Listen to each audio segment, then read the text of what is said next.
Hi students, we are discussing Unit 5 Basis of Classification. In this lesson, we are discussing about the what is classification, what is the need of classification, and what is the basis of classification. And in our previous class, we discussed about the hierarchy of categories. Okay, and the hierarchy of categories is the arranging of organisms based on the similarities and differences into different groups in a descending order. Okay, so descending order la classify பண்றதா இங்க main thing. And the classification and the grouping வந்து பார்த்தோம் அப்படின்னா it is based on the differences and the similarities. Okay, so relationships organisms நடுவுல இருக்க relationship base பண்ணி we are classifying, we are arranging the organisms in descending order. So that is the hierarchy of categories. So for this we are giving an example. நம்ம book நம்ம classrooms வச்சு நம்ம சொல்லியிருந்தோம், அது உங்களுக்கு புரிஞ்சிருக்கும்னு நினைக்கிறேன். ஸோ நெக்ஸ்ட் வந்து பார்த்தோம் அப்படின்னா கிளாஸிஃபிகேஷனில் different kinds of people they classify different kinds of classification. So அதில் மெயினாக வந்து பார்த்தோம் அப்படின்னா organisms are classified into two different categories. One is the plant kingdom and another one is the animal kingdom. So இங்கே animal kingdom அப்படிங்கிற இதை மட்டும் நம்ம எடுத்துக்கலாம். So the animal kingdom is divided into two. One based on the presence and absence of backbone. If the backbone is absent, நம்மளுக்கு vertebral காலம்னு ஒன்று இருக்கு இல்லையா, அதுதான் பேக் போன்னு சொல்கிறோம். முதுகுத்தண்டு ஒன்று இருக்கு இல்லையா, அதுதான் பேக் போன்னு சொல்கிறோம். ஸோ த பேக் போன் இருக்கா இல்லையா அப்படிங்கிறதுல பேஸ் பண்ணி organisms are classified into two categories. So அதில் ஃபர்ஸ்ட் ஒன்று வந்து பார்த்தோம் அப்படின்னா if the backbone is absent they are called as invertebrates. Okay, they have no backbone. Okay, then next one the patho அப்படின்னா vertebrate organism, those who having the vertebral column or the backbone. Okay, so backbone, if it is the backbone is absent they are called as invertebrate. If the backbone is present they are called as the vertebrate. Okay, so இப்போ இதில் invertebrate வந்து பார்க்க போகிறோம் first. இதெல்லாம் நம்ம last கிளாஸ்லேயே பார்த்துருந்தோம். So இன்வெர்டிபிரேட்டாக that consist of 9 phylums. Okay, the phylum is is second group, அதாவது ஃபர்ஸ்ட் லார்ஜ் குரூப் வந்து பார்த்தோம் அப்படின்னா கிங்டம் அப்படின்னு சொல்லிட்டு சொல்கிறோம். அதுக்கு அடுத்த ஒரு லார்ஜ் குரூப் என்ன அப்படின்னா தட் இஸ் த பைலம். இதில் வந்து பார்த்தோம் அப்படின்னா there are 9 pylums are present in invertebrate. அதில் first phylum that is the protozoa. Okay, first phylum is the protozoa. Pro அப்படின்னா என்ன மீனிங்னா that means the previous இல்லாட்டி first அப்படின்னு அர்த்தம். ஓகே, ப்ரோ அப்படின்னா previous or first அப்படின்னு அர்த்தம்.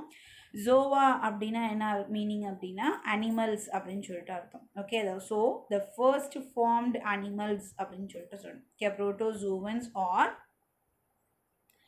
First formed animals. Okay, so first animal group எது அப்படின்னா ஃபார்ம் ஆன அனிமல் குரூப் எது அப்படின்னா திஸ் புரோட்டோசோவன்ஸ். ஓகே, ப்ரோ அப்படின்னா ஃபர்ஸ்ட், ப்ரீவியஸ் அப்படின்னு சொல்லலாம். ஜோவா அப்படின்னாவே என்ன அர்த்தம்னா அனிமல்ஸ் அப்படின்னு அர்த்தம். சரியா, எங்கே நீங்கள் இந்த மீனிங்னாலும் ப்ரோனாவே என்ன அர்த்தம்னா ப்ரீவியஸ் இல்லாட்டி ஃபர்ஸ்ட் அப்படின்னு அர்த்தம். ஓகே, அதே மாதிரி ஜோவன்ஸ்னு எங்கே வந்தால் ஜோவா அப்படின்னு எங்கே வந்தாலும் அதுக்கு என்ன அர்த்தம் அனிமல்ஸ் அப்படின்னு அர்த்தம். Okay, so you have to remember every time you have that, then only you can know and identify the organisms. Okay, இதுக்கு எக்ஸாம்பிள்ஸ் வந்து பார்த்தோம் அப்படின்னா அமீபா, யுக்ளினா, பாரமீஷியம் இதெல்லாம். சரியா, amoeba, euglena, paramecium. So amoeba picture இங்கே உங்களுக்கு கொடுத்துருக்காங்க. So நான் வந்து பார்த்தீங்கன்னா உங்களுக்கு இமேஜ் இப்போ காமிக்கிறேன், பார்த்துக்கோங்க, மேலே வரும். ஸோ யுக்ளினா அண்ட் பாரமீஷியம் இந்த சைடில் வரும், இருக்குது பாருங்கள், அதுதான். So euglena and paramecium. Okay, so next வந்து பார்த்தோம் அப்படின்னா இதோட ஜென்ரல் கேரக்டர்ஸ் என்னென்ன அப்படின்னு பார்க்கும்போது microscopic unicellular organism. Okay, microscopic unicellular organism. Okay, மைக்ரோஸ்கோபிக்னு என்னது, they can seen under only the microscope. Okay, மைக்ரோஸ்கோப்பில் மட்டும்தான் நம்மளால் பார்க்க முடியும். Unicellular. Okay, it consist of single cell. இதோட லோக்கோமோஷன் வந்து பார்த்தோம் அப்படின்னா locomotion means the movement. Okay, a movement of organism from one place to another place is called as the locomotion. Okay, the locomotion takes place by the pseudopodia or flagella or cilia. Okay, so locomotion takes place by either pseudopodia. இதோட pronunciation pseudopodia. P வந்து silence, pseudopodia சொல்றோம். And இது வந்து பார்த்தோன்னா flagella, and this one is the cilia அப்படின்னு சொல்லிட்டு சொல்றோம். Okay, so நான் பிக்சரில் காமிக்கிறேன் பாருங்கள். ஸோ அடுத்தது இப்போ இங்கே வந்து பார்த்தோம் அப்படின்னா this is the pseudopodia. Okay, அமீபால இதுதான் நம்ம என்ன சொல்கிறோம் அப்படின்னா சூடோபோடியா அப்படின்னு சொல்லிட்டு சொல்கிறோம். ஸோ நெக்ஸ்ட் வந்து பார்த்தோம் அப்படின்னா ஓகே, இந்த சூடோபோடியா சூடோனா ஃபால்ஸ் அப்படின்னு அர்த்தம், போடியா அப்படின்னா லெக்ஸ் அப்படின்னு அர்த்தம். Okay, pseudo means false and podia means legs. Okay, so அப்போ ஃபால்ஸ் லெக்ஸ் அப்படின்னு சொல்லிட்டு சொல்கிறோம். Okay, they are called as the false legs. Okay, so next வந்து பார்த்தோம் அப்படின்னு pseudopodia means false legs. Okay, ஏன் ஃபால்ஸ் லெக்ஸ் அப்படின்னு சொல்லி சொல்கிறோன்னா இட் ஃபார்ம், அது வந்து ஃபார்ம் ஆகிட்டு அது அப்படியே என்ன ஆகிடும் அப்படின்னா அது பிளேஸ் விட்டு பிளேஸ் மூவ் ஆக அதோட ஷேப் வந்து மாறிட்டே இருக்கும். So it is not permanent legs. Okay, so that it is called as the false leg or it is also called as the pseudopodia. Next வந்து பார்த்தோம் அப்படின்னா ஃப்ளாஜெல்லா அப்படின்னு சொல்லிட்டு சொல்கிறோம். இப்போ நம்ம பார்த்தோம் இல்லையா ஃப்ளாஜெல்லா. ஸோ அந்த flagella is a long whip like structure. Okay, long whip like அப்படின்னு சொல்லிட்டு சொல்கிறோம். விப் அப்படின்னா சாட்டை அப்படின்னு சொல்லிட்டு சொல்கிறோம். ஓகே, மாடு அடிக்கிறதுக்குலாம் சாட்டை வச்சுருப்பாங்களா, பார்த்துருக்கீங்களா? ஸோ அந்த சாட்டை சரியா நல்ல பெரிய கயிறு, அவ்வளோதான். ஓகே, ஒரு பெரிய த்ரெட் அப்படின்னு சொல்லிட்டு லாங் த்ரெட் அப்படின்னு சொல்லிட்டு சொல்கிறோம். Okay, so that is the whip. So அந்த விப் லைக் ஸ்ட்ரக்சர் தான் என்ன அப்படின்னா flagella. So the flagella is used in swimming. Okay, யூக்ளினாக்கு இது வந்து எதுக்கு கிளாமிடோமோனஸ் பிளான்ட்டில் வந்து பார்த்தோன்னா கிளாமிடோமோனஸ்க்கெல்லாம் என்ன இருக்குன்னா flagella is present and the flagella is used in locomotion. Okay, ஸ்விம்மிங்க்கு ஹெல்ப் பண்ணுது. தென் நெக்ஸ்ட் வந்து பார்த்தோம் அப்படின்னா சிலியா அப்படின்னு சொல்லிட்டு சொல்கிறோம். The cilia is a small hair like structure. Okay, short hair like structure. ஃப்ளாஜெல்லாங்கிறது லாங் ஹேர் லைக் ஸ்ட்ரக்சர், சிலியாங்கிறது வந்து பார்த்தோம் அப்படின்னா ஸ்மால் ஹேர் லைக் ஸ்ட்ரக்சர். இந்த மூணுமே வந்து the cilia is present in paramecium. Okay, cilia இதில் ப்ரெசென்ட் ஆகிருக்கு அப்படின்னா பாரமீஷியமில் ப்ரெசென்ட் ஆகிருக்கு. ஓகேயா, சரி. நெக்ஸ்ட் வந்து பார்த்தோம் அப்படின்னா இதோட ரீப்ரொடக்ஷன், அந்த reproduction is takes place by fission or conjugation method. Okay, a fission or conjugation. The fission அப்படின்னா என்ன அப்படின்னா division அப்படின்னு அர்த்தம். ஓகே, breaking அப்படின்னு அர்த்தம். The fission of amoeba. Okay, என்ன ஆகுது, ஒரு single amoeba is divided into two, அதுதான் என்ன அப்படின்னா ஃபிஷ்ன்னு சொல்கிறோம். Okay, sometimes it divides into two and sometimes it divides more than two. Okay, ஒரு சில டைமில் டூவாக டிவைட் ஆகும். That is called as binary fission. Binary bi அப்படின்னா டூ. ஸோ பைனரி ஃபிஷன் நீங்கள் கம்ப்யூட்டர் சயின்ஸில் படிச்சிருப்பீங்க பைனரி நம்பர்ஸ் அப்படின்னு சொல்லிட்டு. ஸோ பைனரி அப்படின்னா டூ அப்படின்னு சொல்லிட்டு சொல்கிறோம். So binary fission, a single amoeba or Euglena or Paramecium, anything, okay, that divides into two, that is the binary fission. Okay, sometimes it goes to it divided into number of cells. Okay, more than two number of cells. Okay, ரெண்டுக்கு மேலே divide ஆகும். So அப்படி divide ஆச்சுன்னா that is called as multiple fission. Okay, binary fission அப்படின்னா the parent cell is divided into two, அதுதான் என்ன அப்படின்னா binary fission. Okay, அதுவே multiple fission ஆனது the parent cell is divided into number of cells, அதுதான் என்ன அப்படின்னா multiple fission அப்படின்னு சொல்லிட்டு சொல்கிறோம். ஓகேயா, ஸோ இப்போ வந்து பார்த்தீங்க அப்படின்னா the protozoans reproduces by binary fission and multiple fission அப்படிங்கிறது பார்த்தோம். ஸோ binary fissionனா என்ன, multiple fissionனா என்ன அப்படிங்கிறது கொஞ்சம் டீட்டெயிலாக இங்கே பாருங்கள். ஸோ தட் உங்களுக்கு அது you can understand that. So binary fission அப்படிங்கிறது it takes place in amoeba, paramecium, euglena எல்லாத்துலேயுமே நடக்குது. ஸோ நம்ம இங்கே அமீபாவில் பார்க்கலாம். So amoeba is irregular in structure. Okay, so நம்ம வந்து எப்படி வேணாலும் we can draw that. So அதோட ஷேப் இப்படி தான் போடணும் அப்படிங்கிறது கிடையாது. Okay, so this is an amoeba. Okay, so during the binary fission there is a depression that takes place on either side of the nucleus. So இப்போ நியூக்ளியஸோட ரெண்டு சைட்லையும் என்ன ஆகுது அப்படின்னா ஒரு ஸ்மால் டிப்ரெஷன், நியூக்ளியஸோட ரெண்டு பக்கமும் இருக்கிற this is the plasma membrane இல்லையா, இந்த ஒயிட் கலர் லேயர் வந்து பார்த்தோம் அப்படின்னா பிளாஸ்மா மெம்பரேன். ஸோ அந்த பிளாஸ்மா மெம்பரேன் என்ன ஆகுது அப்படின்னா கொஞ்சம் கொஞ்சமாக அந்த இடத்துல டிப்ரெஷன் ஆகுது. ஓகே, ஸோ இப்போ என்ன ஆகிடும் அப்படின்னா இந்த இடத்துல டிப்ரெஷன் க்ரியேட் ஆகுது. ஸோ இப்போ இந்த டிப்ரெஷன் க்ரியேட் ஆகும்போது வந்து பார்த்தோம் அப்படின்னா and the depression is continuous. Okay, so அது கொஞ்சம் கொஞ்சமாக என்ன ஆகிட்டே இருக்கும் அப்படின்னா இந்த டிப்ரெஷன் வந்து இன்க்ரீஸ் ஆகிட்டே இருக்கும். ஸோ இப்படி இன்க்ரீஸ் ஆகி finally it divides the organism. இப்போ இந்த இடத்துல டச் பண்ணது இல்லையா, ஸோ இந்த டச் பண்ணுற இடத்துல இந்த பக்கம் இருந்து டச் ஆகிற இந்த இடத்துல இருக்கிற இந்த செல் மெம்பரேன், இந்த பிளாஸ்மா மெம்பரேன் என்ன ஆகிடும்னா டிஸப்பியர் ஆகிடும்.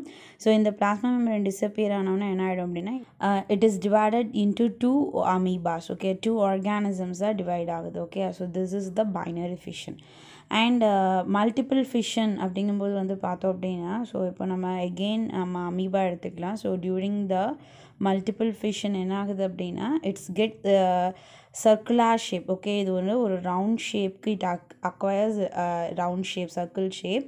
அண்ட் அதில் உள்ளே இருக்கிற அந்த சைட்டோபிளாசம் இருக்குல்ல, அந்த cytoplasmic content is divided multitudes of cells. Okay, இது வந்து என்ன ஆகுதுன்னா மல்டிடியூட்ஸாக டிவைட் ஆகுது. ஸோ அந்த ஈச் அண்ட் எவ்ரி செல், இந்த ஒவ்வொரு பார்ட், இந்த ஒவ்வொரு டிவிஷனும் என்ன ஆகுது அப்படின்னா it is developed into a new amoeba. Okay, இது ஒவ்வொரு டிவிஷனும் ஒரு நியூ அமீபாவாக நமக்கு டெவலப் ஆகுது. Okay, so this is called as the multiple fission. Okay, so binary fission and multiple fission உங்களுக்கு புரிஞ்சிருக்கும்னு நினைக்கிறேன். ஓகே, ஸோ நெக்ஸ்ட் வந்து பார்த்தோம் அப்படின்னா இதோட ரெஸ்பிரேஷன், அதுக்கப்புறம் எக்ஸ்க்ரீஷன், டைஜஷன், இது எல்லாமே வந்து பார்த்தோம் அப்படின்னா it is very simple. The excretion, nutrition and respiration, these are takes place through the cell membrane. Okay, mostly these are takes place through the cell membrane. Okay, because it is a simple in structure, it consists only one cell, so through the cell membrane all the transactions takes place. Okay, next வந்து பார்த்தோம் அப்படின்னா next phylum, த phylum Porifera அப்படின்னு சொல்லிட்டு சொல்கிறோம். Okay, phylum Porifera. போர் அப்படின்னா என்ன மீனிங்னா holes, opens அப்படின்னு அர்த்தம். அண்ட் ஃபெரா அப்படின்னா கண்டைன்ஸ். ஓகே, அதாவது என்ன சொல்லலாம் அப்படின்னா போர் பியரிங் அப்படின்னு சொல்லிட்டு சொல்கிறோம். ஓகே, ஃபெரா அப்படிங்கும்போது பியரிங் அப்படிங்கிற அர்த்தம். ஓகேயா, துளை உடைய அப்படின்னு சொல்லிட்டு சொல்கிறோம். ஓகே, போர் அப்படிங்கிறது துளை, உடைய ஃபெரா அப்படிங்கும்போது உடையவை அப்படின்னு சொல்லிட்டு சொல்கிறோம். Okay, we are having. Okay, that is the poriferans. Okay, pore bearing organism. They have pores, numerous pores on their body. Okay, so that they are called as the poriferans. Okay, example வந்து பார்த்தோம் அப்படின்னா Leucoselinia, Spongilla and Saigon. The pictures இங்கே காமிக்கிற பாருங்க, Leucoselinia, Spongilla and the Saigon.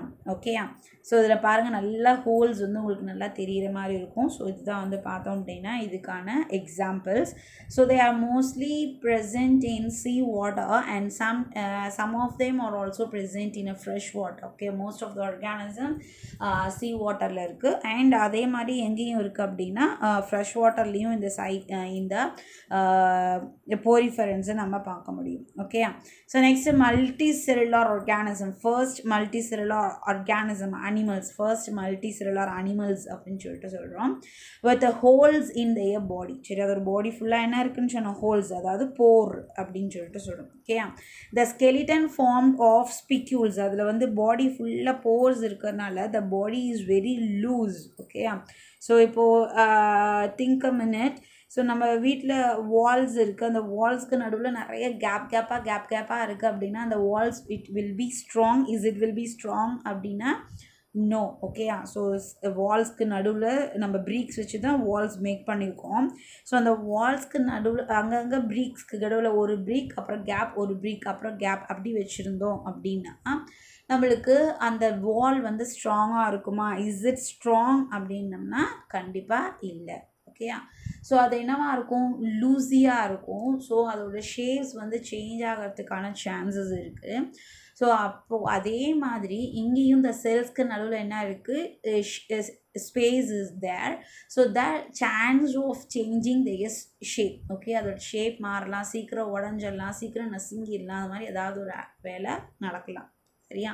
So இப்போது think that நம்மளுக்கு bones கிடையாது, சரியா? வி ஹாவ் நோ போன்ஸ் அப்படிங்கும்போது நாம் எப்படி இருப்போம்? We are like a jellies, okay? கொல வளன்னு தரையாக தான் இருப்போம் இல்லையா? ஸோ அதே மாதிரி தான் இங்கே ஸ்பாஞ்சஸும். அதுக்கு ஒரு ஷேப், நம்மளுக்கு எப்படி ஷேப் கொடுக்கறதுக்கு இந்த போன்ஸ் இருக்கோ அது மாதிரி இல்லையா? போன்ஸ் தானே நம்மளுக்கு ஷேப் கொடுக்கறது. ஸோ அது மாதிரி இங்கே என்ன ப்ரெசென்ட் ஆயிருக்கு அப்படின்னா இந்த ஸ்கெலிட்டன்ஸ் வந்து ப்ரெசென்ட் ஆகிருக்கு. The skeleton is formed of spicules அப்படின்னு சொல்லிட்டு சொல்கிறோம். ஓகே, ஸ்பிக்யூல்ஸ் அப்படிங்கிறது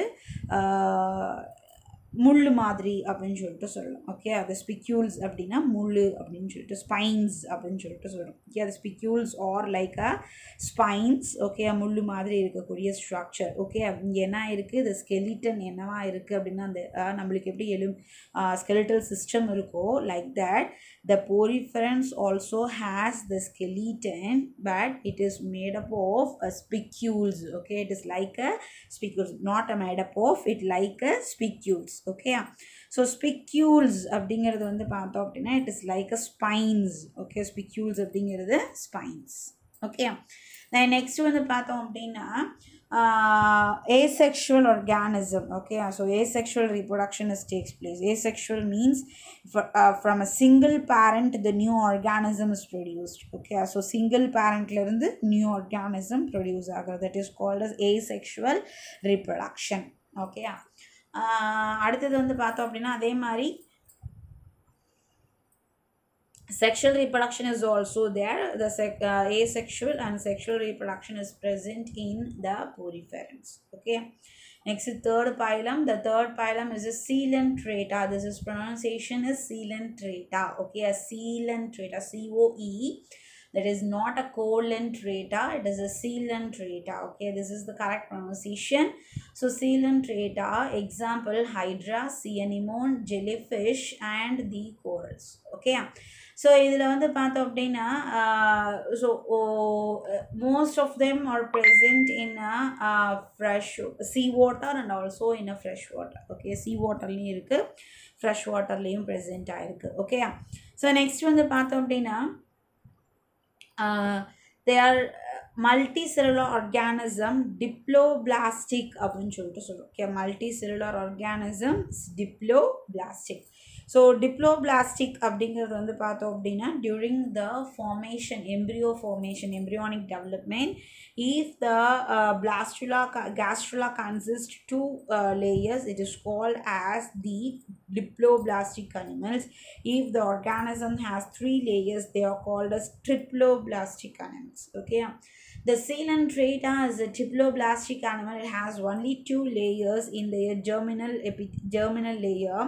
Okay, during the embryonic development it has only two layers. Okay, so they are sessile or free swimming organism. Okay, sessile abdina, they are attached to the substratum and they cannot move from one place to another place. Okay, so sessile organisms abdin solittu solra, some of them are sessile and some of them are free living. Okay, and free livingலையும் வந்து பார்த்தோம் அப்படின்னா some of them are solitary and some of them are colonial. Okay, so free living formஸும் இருக்குது, colonial formஸும் இருக்குது. Okay, so sessile organism, sessile அப்படின்னா not movable. Okay, it is attached to the substratum, கீழே இருக்கிற பாறையிலையோ தரையிலையோ or otherwise old shells இருக்கும் இல்லையா, மசில்ஸோட cells இருக்கும் இல்லையா, ஸ்னெயிலோட shells இருக்கும் இல்லையா, அந்த செல்ஸ்லேயோ க்ரோ ஆகும். ஓகே, ஸோ அப்படி இருக்கிறது வந்து பார்த்தோம்னா செசைல் ஆர்கானிசம். செசைல்னா நான் மூவபிள் அப்படின்னு அர்த்தம். Okay, or free swimming, some of them என்ன பண்ணுவோம், தண்ணியில் அப்படியே ஃப்ரீயாக ஃப்ளோட் ஆகிட்டே இருக்கும். ஓகே, ஸோ அது ஃப்ரீ ஸ்விம்மிங் அப்படின்னு சொல்லிட்டு சொல்லுவோம். And sometimes some of the organisms are solitary in nature. Okay, solitary அப்படின்னா தனித்தனியாக இருக்கிறது, ஒரு இடத்துல ஒன்று மட்டும்தான் நம்ம பார்க்க முடியும். எப்படி நம்ம ஃபேமிலியாக இருக்கோம் இல்லையா, நாம் ஃபேமிலியாக இருக்கோம் இல்லையா, அப்படி இல்லாமல் இது வந்து தனித்தனியாக இருக்கும். சரியா, ஒரு பர்டிகுலர் ஸ்பேஸ்க்கு ஒரு ஆர்கானிசம் அப்படிங்கிற மாதிரி வந்து பார்த்தோம் அப்படின்னா ஸ்பேஷியஸாக இருக்க மாதிரி இருக்கும். is called as the solitary. Okay, solitary அப்படின்னா living separately. Okay, living independently அப்படின்னு சொல்லிட்டு சொல்கிறோம். Okay, then or colonial form, some of them lives in colonial form, that makes colonies. Okay, group-ஆ இருக்கிறது. ஓகே, நம்ம எப்படி இப்போ காலனி அப்பார்ட்மெண்ட்ஸ்லாம் வந்து பார்த்தோம் அப்படின்னா நிறைய பேர் இருக்காங்க இல்லையா, லிவிங்காக இருக்காங்க இல்லையா, ஸோ அது மாதிரி குரூப்ஸாக இருக்கிறது. So that is called as colonial forms. Okay, some of them are sessile or free, and some of them free living. And அதே மாதிரி வந்து பார்த்தோம் அப்படின்னா some of them are solitary and some of them are colonial forms. Okay, so asexual and sexual reproduction is seen. Okay, both type of reproductions are present in the coelenterata. Okay, so next வந்து பார்த்தோம் அப்படின்னா the coelenterata இன்னொரு special name இருக்குது. என்ன அப்படின்னா it is also called as Cnidaria. Okay, the coelenterata is also called as Cnidaria. Phylum Coelenterata is also called as Cnidaria because of the presence of nematocyst. Okay, because of the presence of nematocyst. The nematocyst or the stinging cells that are present in the tentacles. Okay, so இதோட tentacles அப்படின்னு சொல்லிட்டு சொல்கிறோம். இங்கே இருக்க hair like structures உங்களுக்கு தெரியுது இல்லையா, so இந்த ஹேர் லைக் ஸ்ட்ரக்சர்ஸ் தான் என்ன அப்படின்னா டென்டக்கிள்ஸ் அப்படின்னு சொல்லிட்டு சொல்கிறோம். இந்த டென்டக்கிள்ஸ் பியர்ஸ் ஸ்டிங்கிங் செல்ஸ். எப்படி இப்போது எறும்பு நம்மளை பைட் பண்ணிச்சுன்னு சொல்கிறோம் இல்லையா, பைட் பண்ணிச்சுன்னா வாயில் கடிக்குதானா கிடையாது, சரியா, தட் ஸ்டிங்ஸ் நம்மளோட கொட்டுது லைக் தட். அதே மாதிரி ஹனி பீஸ். ஓகே, ஸோ அந்த ஹனி பீஸும் என்ன தான் பண்ணுது அப்படின்னா நம்மளை ஸ்டிங் பண்ணுது அப்படின்னு சொல்லிட்டு சொல்கிறோம். So and the stinging cells were present in these tentacles, and some of the stinging cells that may kills the organisms. Okay, இப்போ நம்ம மேலே அந்த stinging cells பட்டுச்சுன்னா என்ன ஆகிடும், நம்ம இறந்து போகிறதுக்கான சான்சஸ் ஆல்சோ தேர். ஓகே, ஸோ இதுதான் வந்து பார்த்தோம் அப்படின்னா இந்த coelenterataவோட இன்னொரு ஸ்பெஷல். ஓகே, Cnidaria அப்படின்னு சொல்லிட்டு சொல்கிறோம் because of the presence of nidoblast, nematocyst அப்படின்னு சொல்லிட்டு nidoblastன்னு சொல்லலாம், or it is also called as nematocyst. So because of the presence of nidoblast, the organisms will die quickly. So அந்த நெமட்டோசிஸ்டில் இருக்க அந்த ஸ்டிங்கிங் செல்ஸ் என்ன பண்ணுது அப்படின்னா நம்மளை ஸ்டிங் பண்ணும்போது, ஒரு சின்ன ஆர்கானிசமாக இருந்தாலும் சரி, நம்மளாக இருந்தாலும் சரி, யாராக இருந்தாலும் சரி, ஸோ ஸ்டிங் பண்ணும்போது வந்து பார்த்தோம் அப்படின்னா சம் ஆஃப் த coelentrates அது வந்து it causes irritations and something. Okay, so irritations இருக்கும், இல்லாட்டி வந்து பார்த்தோம் அப்படின்னா மயக்க வர மாதிரி இருக்கும். ஸோ இந்த மாதிரி ஃபீலிங்ஸ் மட்டும்தான் இருக்கும். Okay, and in some case என்ன ஆகும் அப்படின்னா it may cause the death. Okay, so it may cause the death. So அதனால் வந்து பார்த்தோம் அப்படின்னா if any chance if you go to the sea, okay, so sea கோ இல்லை ரிவர்க்கோ போகிறீங்கன்னா அங்கே ஜெல்லி ஃபிஷஸ் இருக்குது அப்படின்னா, அந்த coelentrates இருக்குது அப்படின்னா we have to take care. Okay, சரி, இது வரைக்கும் இந்த கிளாஸில் இருக்கட்டும். ஸோ நெக்ஸ்ட் கிளாஸில் we will discuss the next topics. Okay, thank you.